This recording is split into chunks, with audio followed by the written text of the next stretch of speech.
जो जन्मा है वह मरेगा ही, चाहे वह मनुष्य हो, देव हो, पशु या पक्षी, सभी को मरना है।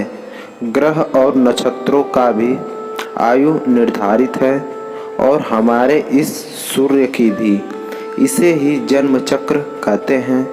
जन्म मरण के इस चक्र में व्यक्ति अपने कर्मों और चित्त की दशानुसार नीचे की योनियों से ऊपर की योनियों में गति करता है और पुनः नीचे गिरने लगता है।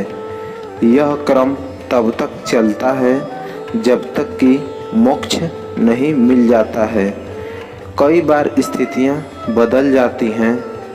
आओ जानते हैं गरुड़ पुराण के अनुसार मरने के बाद क्यों नहीं शव को अकेला छोड़ा जाता है। दाह संस्कार कुछ समय के लिए टाल देते हैं इन 3 कारणों से। सूर्यास्त के बाद हुई है मृत्यु तो हिंदू धर्म के अनुसार शव को जलाया नहीं जाता। इस दौरान शव को रात भर घर में ही रखा जाता है और किसी न किसी को उसके पास रहना होता है। उसका दाह संस्कार अगले दिन किया जाता है। यदि रात में ही शव को जला दिया जाता है तो इससे व्यक्ति को अधोगति प्राप्त होती है और उसे मुक्ति नहीं मिलती है। ऐसी आत्मा असुर, दानव अथवा पिशाच की योनि में जन्म लेते हैं। यदि किसी व्यक्ति की मृत्यु पंचक काल में हुई है तो पंचक काल में शव को जलाया नहीं जाता है। जब तक पंचक काल समाप्त नहीं हो जाता तब तक शव को घर में ही रखा जाता है और किसी न किसी को शव के पास रहना होता है। गरुड़ पुराण सहित कई धार्मिक ग्रंथों में उल्लेख है कि यदि पंचक में किसी की मृत्यु हो जाए तो उसके साथ उसी के कुल खानदान में 5 अन्य लोगों की मौत भी हो जाती है। इसी डर के कारण पंचक काल के खत्म होने का इंतजार किया जाता है।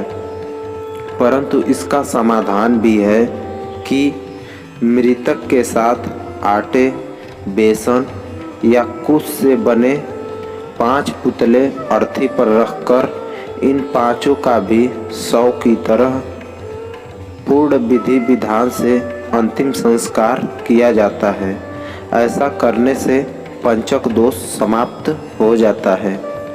यदि कोई मर गया है परंतु उसका दाह संस्कार करने के लिए उसका पुत्र या पुत्री समीप नहीं होकर कहीं दूर है तो उनके आने का इंतजार किया जाता है।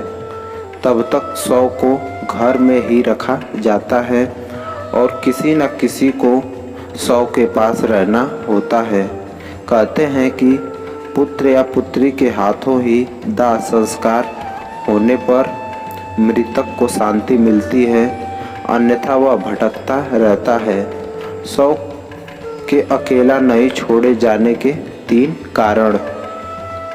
शव को अकेला छोड़ दिया जाए तो उसके आसपास लाल चींटियां या अन्य कोई नरभक्षी, रेंगने वाला प्राणी या पशु आकर शव को खा सकता है।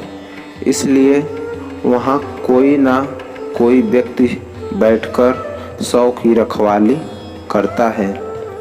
रात में मृत शरीर को अकेला छोड़ दिया जाए तो आसपास भटक रही बुरी आत्माएं भी उसके शरीर में प्रवेश कर सकती हैं। इससे मृतक के साथ साथ परिवार को भी संकट का सामना करना पड़ सकता है। शव को इसलिए भी अकेला नहीं छोड़ा जाता क्योंकि मृतक की आत्मा वहीं पर रहती है। जब तक उसका शरीर जल नहीं जाता तब तक उसका उस शरीर से किसी न किसी रूप में जुड़ाव रहता है। साथ ही वह अपने परिजनों को भी देखता है। अकेला छोड़ दिए जाने से उसका मन और भी ज़्यादा दुखी हो जाता है। हालांकि अधिकतर लोग गहरी नींद में चले जाते हैं। बहुत ज़्यादा स्मृतिवान या चेतनावान ही जान पाते हैं कि मैं मर चुका हूँ।